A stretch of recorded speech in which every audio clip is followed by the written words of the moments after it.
Baik, bertemu kembali di mata kuliah jurnalistik yang kita lakukan melalui pembelajaran online hari ini. Sebelumnya saya aturkan Sungkem Pangayu Bagio, Om Swastiastu. Semoga kita semua dalam keadaan sehat tanpa kekurangan suatu apapun juga. Baik rekan-rekan mahasiswa yang berbahagia yang bisa bergabung dalam kegiatan pembelajaran hari ini. Tak lupa sebelum kita mengawali kegiatan perkuliahan pada hari ini, marilah kita awali dengan kegiatan doa. Kegiatan doa kita sesuaikan dengan kondisi kita masing-masing. Berdoa dipersilahkan.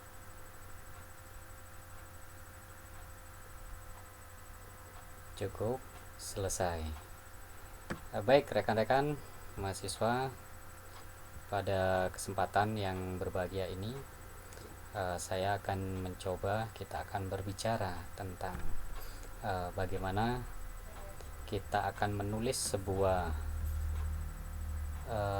karya tulis, yaitu berupa sebuah teknik penulisan jurnal yang sudah kita ketahui bersama bahwa dalam teknik penulisan berita yang sudah kita bahas pada pertemuan minggu kemarin, yang pertama kita tentu mengetahui bagaimana suatu berita itu dianggap baik dan benar jika memenuhi beberapa syarat.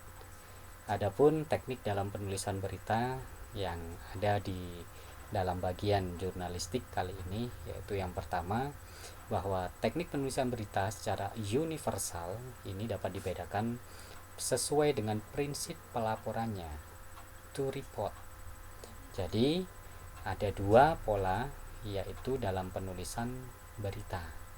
Yang pertama adalah pola penulisan piramid terbalik dan pola penulisan dengan rumus 5W1H.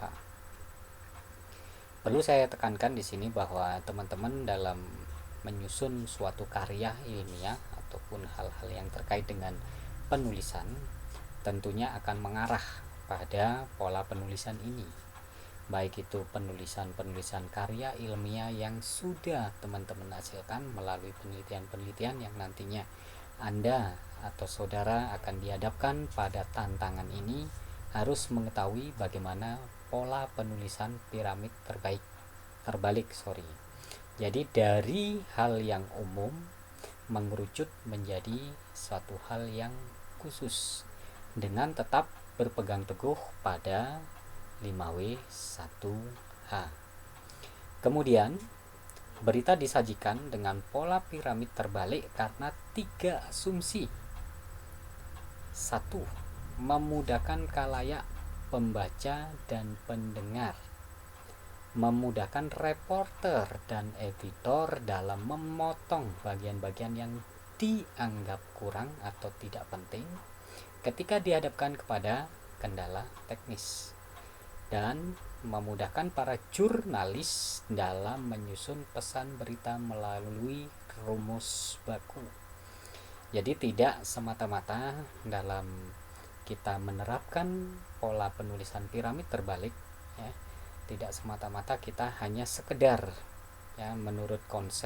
menuruti konsep tersebut, tetapi ada hal yang untuk mempermudah bagian-bagian terpenting dalam penyusunan ataupun dalam editing suatu berita. Kemudian berita ditulis dengan rumus 5W1H agar berita itu lengkap, akurat, dan sekaligus memenuhi standar jurnalistik. Jadi what, where, when, why, how itu harus senantiasa kita jadikan pegangan dalam penulisan suatu berita. Di sini digambarkan bahwa piramid terbalik. Kita ketahui bersama bahwa di bagian atas itu adalah judul berita, kemudian ada teras berita, lights, kemudian ada perangkai, kemudian ada tubuh berita, ini adalah body, dan ada kaki berita, ini adalah legs. Jadi kita telah mengetahui beberapa unsur yang terkait dalam suatu piramid terbalik. Ada sangat penting, cukup penting, dan kurang penting. Nah, Bagian editor ataupun reporter nanti akan bisa memotong di dalam kaki berita yang dianggap tidak penting, ya. Ini yang teman-teman nantinya harus pahami di dalam menulis suatu berita ataupun menyusun suatu karya ilmiah. Kemudian, terlepas dari teknik penulisan berita, kita harus memahami tentang syarat atau judul berita. Jadi judul berita itu adalah identitas, ya. Suatu judul itu adalah identitas. Sama halnya dengan kita sendiri, kita bersama, kita memiliki identitas, yaitu dengan sebuah nama. Tanpa nama, tanpa judul, tulisan sahabat apapun tidak akan ada artinya. Sama seperti kita. Jadi kalau kita tidak punya nama, kita tidak akan ada artinya. Seseorang akan memanggil, akan kesulitan. Dipanggil dengan sebutan apa, orang akan kesulitan. Tetapi jika kita memiliki identitas, apakah dipanggil dengan nama sendiri, ya, nama pribadi, nama julukan, ataupun nama-nama yang lain yang mungkin dianggap orang lain itu adalah sebagai identitas kita, orang akan lebih mudah untuk mengetahui bahwa si A itu adalah identitasnya ini. Sebagai salah satu contoh, misalkan setiap orang pasti memiliki identitas dalam hidupnya, ya. Ada sebuah nama keren, mungkin nama kecil yang sampai sekarang melekat di dalam dirinya, yang tidak bisa lepas. Setiap orang pasti akan memanggil dengan identitas tersebut, ya. Malah biasanya nama aslinya terabaikan, hanya dengan sebagai identitas yang melekat di dalam dirinya itu yang bisa menjadikan identitas asli mereka. Kemudian judul berita yang baik harus memenuhi 7 syarat, yaitu provokatif, singkat padat, relevan, fungsional, formal, representatif, dan menggunakan bahasa baku. Ya, ini ditulis di dalam bukunya Sumardiria, ya, tahun 2004, halaman 62 sampai 69, ya, di dalam buku teknik penulisan berita. Jadi provokatif, kita harus pro dan aktif, ya. Untuk menulis suatu berita, untuk menulis suatu judul, kita harus mengetahui dulu isi dari berita yang sedang kita tulis ini apa, sehingga judul yang akan kita berikan nanti akan menjadi lebih menguatkan isi dari berita tersebut. Kemudian singkat padat, judul tidak perlu panjang lebar, tetapi cukup singkat padat yang mewakili isi dari berita tersebut. Relevan juga demikian. Relevan ini artinya bahwa di dalam syarat menulis suatu judul berita ini adalah merupakan hal yang bisa dilihat secara normatif, secara normal, secara nyata, itu relevan. Kemudian fungsional, memiliki fungsi yang memang begitu mendalam dan bisa dipahami oleh semua orang. Kemudian berita ini bersifat formal. Kemudian representatif juga demikian, harus sesuai dengan kondisi dan keadaan pada waktu itu. Apakah berita ini memang benar-benar menarik minat pembaca ataupun responden ataukah tidak. Serta dalam menulis suatu berita, ingat, kita harus menggunakan bahasa yang baku, ya. Jangan sampai kita menggunakan bahasa-bahasa yang mungkin di dalam KBBI itu tidak ada. Ini yang perlu menjadi pokok perhatian. Kemudian kalau kita setelah berbicara tentang suatu judul berita, maka kita akan mengetahui tentang fitur. Apa itu? Secara sederhana, fitur adalah cerita atau karangan khas yang berpijak pada fakta dan data yang diperoleh proses jurnalistik.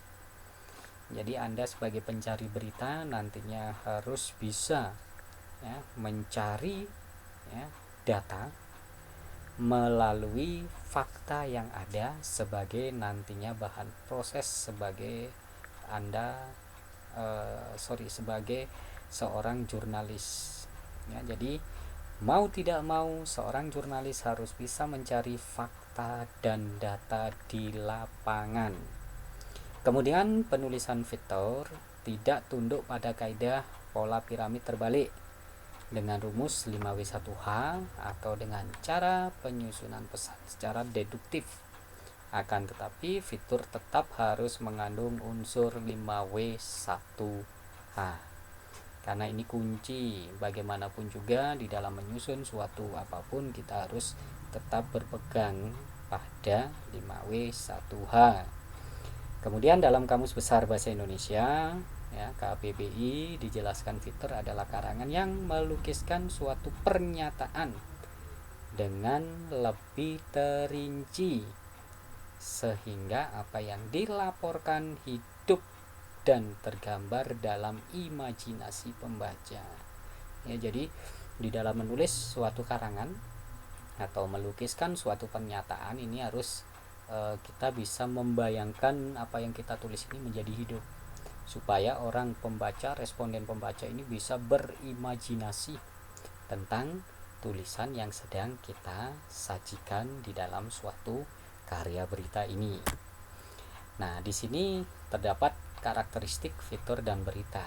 Kalau kita ketahui di sini ada berita, fitur, dan keterangannya. Kalau kita lihat satu persatu, maka kita akan mengetahui bahwa berita ini ditulis dengan menggunakan teknik melaporkan to report suatu peristiwa secara berkala. Jadi berita ini adalah bagaimana cara responden, cara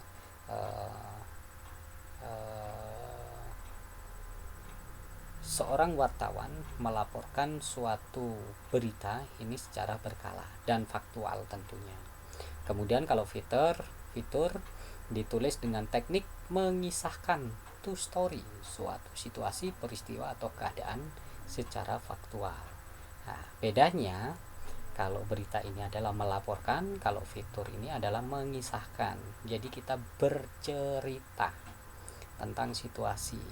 Sama hal contohnya seperti yang sudah kita lakukan beberapa hari kemarin, kita melaksanakan perjalanan suci. Nah, disitulah kita akhirnya dapat bercerita, ya, tentang situasi, peristiwa, dan keadaan secara faktual. Apa yang kita lihat, apa yang kita rasakan, dan apa yang kita lakukan, ini yang kita ceritakan. Inilah yang dinamakan suatu fitur, gitu ya. Kemudian di sini juga dapat kita garis bawahi bahwa suatu peristiwa atau keadaan secara faktual ini merupakan suatu hal yang memang tidak terlepas juga dari yang namanya berita. Jadi berita ditulis dengan gaya laporan yang yang sifatnya kaku, gitu ya, karena terkait dengan aturan-aturan. Kemudian fitur itu ditulis dengan gaya menulis cerita pendek atau cerpen yang bersifat lentur dan tidak memikat, tetapi masih mengandung rumus 5W1H. Kemudian yang kedua, berisi laporan peristiwa, sifatnya aktual, faktual, objektif, dan akurat. Kemudian kalau fitur berisi tentang suatu situasi, keadaan, atau aspek kehidupan yang sifatnya faktual, objektif, benar, dan akurat. Artinya, laporan fakta atau peristiwa pada berita bersifat tembak langsung, to the point, jadi tidak bertele-tele. Cerita faktual pada fitur menggunakan alur dan pematik, ya. Oleh karena itu di dalam menulis apapun, jika seseorang ingin lebih mudah memahami, kita harus to the point, ya. Gak usah kita bercerita yang bertele-tele tetapi tidak ada kaitannya dengan apa yang ingin kita beritakan, ya. Jadi tulis apa yang ingin kita beritakan secara singkat, jelas, padat. Nah, kemudian yang ketiga, karya liputan jurnalistik melalui proses proyeksi, observasi, investigasi, komunikasi, dan konfirmasi dengan pihak narasumber. Hasil karya liputan jurnalistik melalui proses proyeksi, observasi, investigasi, komunikasi, dan konfirmasi dengan pihak narasumber. Artinya liputan jurnalistik untuk berita sering dilakukan secara tiba-tiba, tak terduga, tanpa rencana, dan singkat. Liputan jurnalistik untuk fitur lebih banyak direncanakan sebelumnya dan butuh waktu yang cukup lama. Oleh karena itu, jika kita menggali berita ini pasti berupa hal-hal yang mendadak.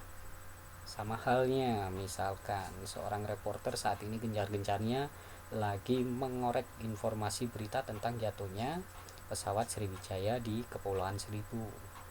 Ini mendadak tanpa direncana, tetapi kalau fitur ini direncana. Nanti setelah misalkan semua sudah terevakuasi, kemudian sudah tahu permasalahan jatuhnya pesawat gimana, barulah fitur ini ditulis.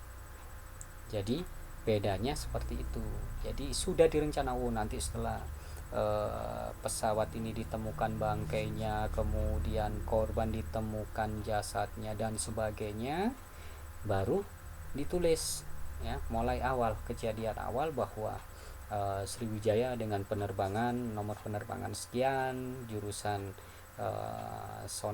Soneta Jakarta atau trayek Jakarta Pontianak, ya, mengalami kendala gangguan teknis di dalam suatu penerbangan, lost kontak dengan pusat radar dalam jangka waktu 4 menit setelah take off.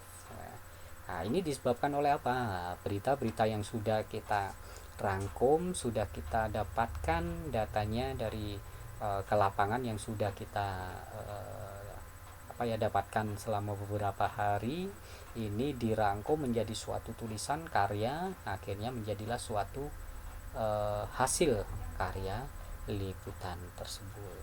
Tetapi kalau berita tidak bisa seperti itu. Ini tiba-tiba, ya, pesawat jatuh, reporter langsung bergerak menuju lokasi, ya, menuju lokasi di mana titik jatuhnya, di situ dia beritakan, kemudian berapa jumlah korbannya, di situ dia beritakan, dan sebagainya, dan continue terus sampai dianggap berita ini menjadi basi.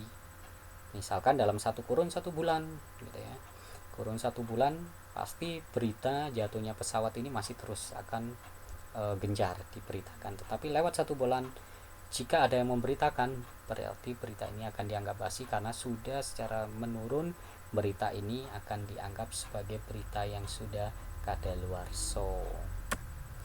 Kemudian berita bertujuan hanya untuk memberitahu atau menyampaikan informasi kepada khalayak. Kalau fitur bertujuan untuk memberitahu atau menyampaikan informasi, tetapi sekaligus juga menghibur khalayak, ya, informatif dan rekreatif. Artinya laporan berita hanya menyentuh wilayah kognitif khalayak pembaca, sedangkan fitur tidak hanya menyentuh kognitif tetapi juga efektif dan khalayak. Bagaimana supaya seorang pembaca, seorang khalayak ini bisa lebih menyukai alur cerita yang sedang kita tulis, gitu ya. Jadi kalau kita menulis, gaya selingkungnya seperti apa, ini yang harus kita ketahui. Setiap model ini pasti akan berbeda. Kemudian rangkaian fakta atau informasi disajikan secara resmi dan formal, ya. Kemudian selanjutnya rangkaian fakta atau informasi disajikan secara tidak resmi dan informal. Artinya laporan berita hanya memaparkan peristiwa secara singkat dan lugas, tetapi fitur melukiskan peristiwa secara naratif dan memikat, ya. Artinya berita ini dilaporkan secara singkat, lugas, sesuai dengan kebutuhan yang ada. Kemudian kalau fitur ini menceritakan atau melukiskan peristiwa secara menarasikan, menggambarkan, ya, bagaimana kita menggambarkan suatu peristiwa, suatu keadaan, suatu hal yang kita alami. Inilah fitur, karena kita menggunakan gaya naratif, ya, dengan pengembangan bahasa yang kita miliki. Kemudian sangat terikat kepada aktualitas. Berita adalah laporan tercepat peristiwa faktual terkini, ya. Kemudian kalau fitur ini tidak terikat pada aktualitas. Cerita fitur bisa dipersiapkan, diliput, ditulis, dan disajikan kapan saja sesuai dengan kebutuhan. Ini tahan lama, ya. Kalau berita seperti di atas tadi saya sampaikan, Jatuhnya pesawat Sriwijaya mungkin akan bertahan, beritanya akan bertahan sampai kurun satu bulan. Setelah 1 bulan lewat, setelah evakuasi bisa diselesaikan, mungkin berita ini akan terpendam dengan hal-hal yang baru. Tetapi kalau fitur ini bisa tahan lama. Karena apa? Karena tidak terikat pada aktualitas. Bagaimana tentunya kita sebagai seorang penulis bisa menarasikan, bisa membuat hal itu menjadi lebih indah dan lebih disukai oleh khalayak, ya. Sama halnya teman-teman gitu ya, sama halnya teman-teman jika teman-teman menyukai teman gitu ya, pastilah ada sesuatu hal yang teman-teman mungkin menjadi berkesan gitu ya, menjadi berkesan. Kenapa saya suka ke dia? Pastilah ada hal yang membuat diri kita menjadi terkesan. Inilah kalau di dalam bahasa tulisan itu yang disebut narasi. Kenapa ya saya kok suka ke ini? Kenapa ya saya kok suka ke itu? Kelebihannya tuh, oh ternyata ini perhatian, ini lemah lembut, oh ini penyayang dan sebagainya. Inilah narasi yang akhirnya kita dapatkan. Ya, tetapi kalau berita ini tidak bisa seperti itu. Ya, harus cepat kilat karena ini aktualitas. Ya. Kalau tidak membuat aktualitas berarti berita kita tidak akan bisa tersentuh oleh khalayak. Nama lengkap wartawan atau reporter peliput biasanya tidak dicantumkan, cukup dengan nama inisial singkatan. Tetapi kalau di fitur nama lengkap wartawan atau reporter penulis cerita biasanya dicantumkan lengkap. Ya. Kalau kita membaca koran gitu ada berita, ya, di bawahnya pasti ada inisial penulis, ya, SN, SW, AW, BG dan sebagainya. Tetapi kalau di fitur ini nama lengkap dicantumkan gitu ya, bedanya di situ. Oke, mungkin